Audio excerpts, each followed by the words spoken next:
Oppo K13 టర్బోకి successor గా Oppo K15 turbo అయితే త్వరలో రాబోతుంది.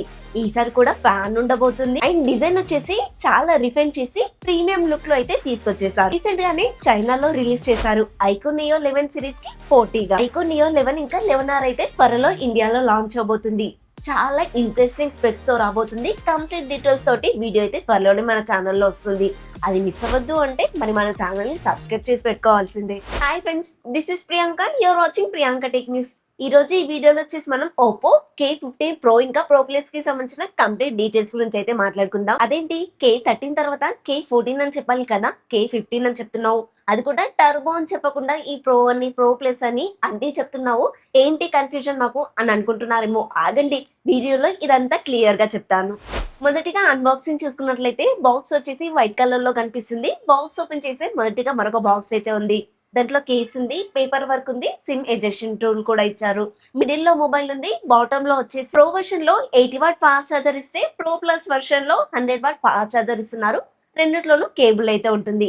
ఫైనల్ గా ఈ అన్బాక్సింగ్ నాదైతే కాదండి, బాక్స్ కంటెంట్ ఏంటి అని చూపించడానికి మాత్రమే రిఫరెన్స్ గా ఈ వీడియో ప్లే చేస్తున్నాను. ఒప్పో వాళ్ళు ఎందుకో తెలియదు కానీ ఈ 13 సిరీస్ తర్వాత 14 సిరీస్ ని స్కిప్ చేసేసి డైరెక్ట్ గా 15 సిరీస్ నే తీసుకొచ్చేస్తున్నారు. టర్బోకి బదులు ప్రో అనే సిరీస్ కి అయితే వీళ్ళు వెళ్ళిపోయారు. రీజన్ వచ్చేసి చైనాలో వన్ ప్లస్ బ్రాండ్ లో టర్బో సిరీస్ ఉంటుంది. ఈ రెండు బ్రాండ్స్ కూడా ఒకటే కాబట్టి ఒకవేళ రెండు టర్బో అనే పేరుతోటే కనిపిస్తే రీబ్రాండెడ్ వర్షన్ అని చెప్పేసి నెగిటివ్ గా వెళ్తుందని అనుకున్నారేమో కానీ ప్రోకి అయితే మార్చేశారు. డిజైన్ ఇంకా బిల్డ్ క్వాలిటీ విషయంలో ప్రో ఇంకా ప్రో ప్లస్ లో పెద్ద డిఫరెన్స్ అయితే కనిపించదు. ఫ్రంట్ వచ్చేసి ఫ్లాట్ డిస్ప్లే తో వస్తుంది. కార్నర్స్ ఆర్ షేప్ లో ఉండడం వల్ల ఎగ్జాక్ట్లీ మీకు ఫ్లాగ్షిప్ ఫీల్ అయితే ఇస్తుంది. చుట్టూ ఫ్రేమ్ అంతా కూడా అల్యూమినియం ఉంటుంది.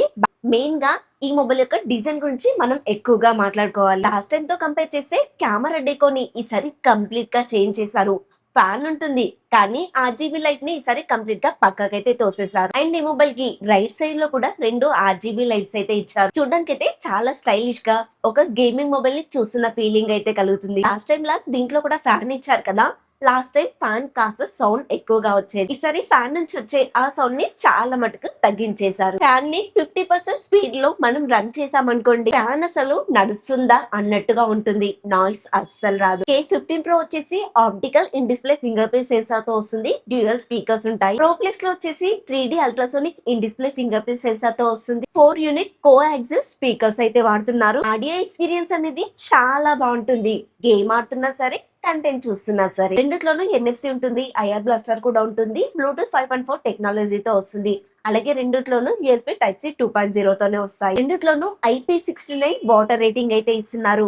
Last time only dust rating miss చేసి వాటర్ రేటింగ్ మాత్రమే ఇచ్చారు. సరే, డస్ట్ రేటింగ్ ని కూడా ఇంప్రూవ్ చేసి తీసుకొస్తున్నారు. ప్రోలో వచ్చేసి Wi-Fi 6 ఉంటే ప్రో ప్లస్ లో వచ్చేసి Wi-Fi 7 అయితే తీసుకొస్తున్నారు. ప్రో వచ్చేసి 8.3 mm థిక్నెస్, 203 grams వెయిట్ అయితే ఉంటుంది. నేనైతే లైట్ వెయిట్ అనే చెప్తాను, ఎందుకనే విషయం మీకు ముందు తెలుస్తుంది. ప్రో ప్లస్ వచ్చేసి 8.25 mm థిక్నెస్, 213 grams వెయిట్ అయితే ఉంటుంది. ఇది కూడా చాలా కంట్రోల్ లోనే ఉంది. అన్ని మీకు ముందు తెలుస్తాయిలేండి. కింద పడ్డ ఈ రెండు మొబైల్స్ కి అయితే పెద్దగా ప్రాబ్లం ఉండవు, ఎందుకంటే ఈ రెండు మొబైల్స్ కూడా మిలిటరీ 18 years సర్టిఫికేషన్ తో వస్తున్నాయి కాబట్టి. డిస్ప్లే విషయానికి వస్తే ప్రోలో 6.59 ఇంచెస్ కి సంబంధించిన AMOLED display 144 Hz refresh rate తో సపోర్ట్ చేస్తుంది. 1200 పీక్ బ్రైట్నెస్ కలిగి ఉంటుంది. ప్రో ప్లస్ లో చూసుకున్నట్లయితే 6.78 ఇంచెస్ కి సంబంధించిన AMOLED display 165 Hz refresh rate తో వస్తుంది. 1800 పీక్ బ్రైట్నెస్ కలిగి ఉంటుంది. రెండు కూడా 1.5K రిజల్యూషన్ తోనే వస్తాయి. ప్రో ప్లస్ లో వచ్చేసి టచ్ శాంప్లింగ్ రేట్ అనేది కాస్త బెటర్ గా ఉంటుంది. రెండిట్లోనూ బెజల్స్ కూడా చాలా తక్కువగానే ఉంటాయి. ఓటీటీలో మూవీస్ చూడడానికి, గేమ్స్ ఆడడానికి రెండు మొబైల్స్ కూడా చాలా కన్వీనియంట్ గా ఉంటాయి. బ్రైట్నెస్ కాస్త తక్కువగా చెప్పానని ఫీల్ అయిపోకండి. అందరూ కూడా పీక్ బ్రైట్నెస్ చెప్తారు, వీళ్ళేమో డైరెక్ట్ గా హై బ్రైట్నెస్ చెప్పారు. అంటే మనకొచ్చే బ్రైట్నెస్ చెప్పారు కాబట్టి ఇదైతే అవుట్డోర్ కండిషన్ లో కూడా మంచి విజిబిలిటీ ఇస్తుంది. ఈ మధ్య మన ఛానల్లో వీడియోస్ పెట్టి చాలా రోజులు అవుతుంది, చాలా గ్యాప్ కూడా వచ్చింది. రీజన్ వచ్చేసి మీ నుంచి సపోర్ట్ కూడా చాలా తగ్గిపోయింది. 20K సబ్స్క్రైబర్స్ కంప్లీట్ అయ్యేంత వరకు ఓకే, పర్లేదు, బాగానే ఉంది. ఎప్పుడైతే మనం కంప్లీట్ చేసుకున్నామో అక్కడ నుంచి మన ఛానల్ ని సపోర్ట్ చేయడం చాలా మటుకి తగ్గించేశారు. ఎందుకో మీకే తెలియాలి. నేనైతే అదే జెన్యూనిటీ, అదే క్వాలిటీని అయితే మెయింటైన్ చేస్తున్నాను. నేను ఇస్తున్న ఈ ఇన్ఫర్మేషన్ మీకు నచ్చితే లైక్ చేయండి. కొత్త వాళ్ళు మన ఛానల్లోకి వస్తే కనుక సబ్స్క్రైబ్ చేసుకోండి. ఐకాన్స్ ఉంటాయి, ఇవ్వడం అస్సలు మర్చిపోద్దు. నేనైతే మన ఛానల్ ని ప్రమోషన్స్ తోటి రన్ చేయాలనుకోవట్లేదు. ఒకవేళ ప్రమోషన్స్ నేను ఎక్స్పెక్ట్ చేస్తున్నట్లయితే మొబైల్స్ కొనే వీడియోస్ చేసేదాన్ని. నేను ఇక్కడ ఖర్చు పెట్టేసి మళ్ళీ సంపాదించాలి అనుకోవట్లేదు.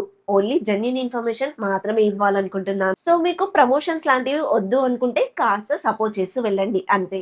ప్రాసెసర్ చూసుకున్నట్లయితే K15 Pro లో వచ్చేసి డైమెన్సిటీ 8500 సూపర్ అనే ప్రాసెసర్ అయితే ఇస్తున్నారు. 4 నానోమీటర్ మీద బిల్డ్ అవుతుంది. LPDDR5X RAM technology, UFS 3.1 memory టెక్నాలజీతో వస్తుంది. ప్రో ప్లస్ లో వచ్చేసి డైమెన్సిటీ 9500S అనే ప్రాసెసర్ అయితే వాడుతున్నారు. 4 నానోమీటర్ మీద బిల్డ్ అవుతుంది. LPDDR5X RAM technology, UFS 4.1 memory టెక్నాలజీతో వస్తుంది. రెండు కూడా out of the box Android 16 తోనే వస్తుంది. కలర్ OS 16 మీదనే రన్ అవుతాయి. రెండిట్లోనూ 3+4 years అప్డేట్స్ అయితే ఎక్స్పెక్ట్ చేయొచ్చు. అండ్ రెండిట్లోనూ గీక్బేస్ స్కోర్ కానివ్వండి, యాంటిట్యూడ్ స్కోర్ కానివ్వండి, మంచి పర్ఫార్మెన్స్ అయితే చేయగలిగాయి. ఇన్ఫాక్ట్ ఈ మొబైల్స్ లో ఫ్యాన్ కూడా ఉండడం వల్ల ఓవర్ హీట్ అనేది మీకు అస్సలు ఉండదు. వన్ ప్లస్ లో చూసాం కదా టచ్ చిప్, అది దీంట్లోనే ఇస్తున్నారు. మీరు గేమ్ ఆడుతున్నప్పుడు ఫింగర్ మూవ్మెంట్ అనేది స్పీడ్ గా స్మూత్ గా ఉంటుంది. ప్రో వచ్చేసి BGMI గేమ్ ని 144 FPS లో హ్యాండిల్ చేయగలిగితే, ప్రో ప్లస్ వచ్చేసి BGMI గేమ్ ని 165 FPS లో హ్యాండిల్ చేయగలుగుతుంది. సేమ్ మీకు OnePlus Nord 6 లో చూసాం కదా, అదే ఎక్స్పీరియన్స్ ప్రో ప్లస్ లో అయితే కనిపిస్తుంది. ఈ మొబైల్స్ లో డైమెన్సిటీ ప్రాసెసర్ ఇచ్చారని చెప్పేసి ఏం ఫీల్ అవ్వకండి. స్నాప్డ్రాగన్ వాళ్ళు మొబైల్ ప్రాసెసర్ల మీద కాకుండా PC ప్రాసెసర్ల మీద ఎక్కువగా వర్క్ చేస్తున్నారు. అందుకే 30 నుంచి 40 వేల రూపాయల బడ్జెట్ లో స్నాప్డ్రాగన్ ప్రాసెసర్లే కరువైపోయాయి. నేనైతే గేమింగ్ పర్ఫార్మెన్స్ ఓరియంటెడ్ ప్రాసెసర్ల గురించి చెప్తున్నానండి.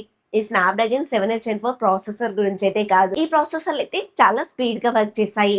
నార్మల్ యూస్ కైనా గేమింగ్ ఆడుతున్నా కూడా చాలా బాగుంటుంది. రెండు మొబైల్స్ లోనూ back side dual camera setup అయితే ఇస్తున్నారు. 50 MP main camera, 80 MP ultra wide అయితే ఉంటుంది.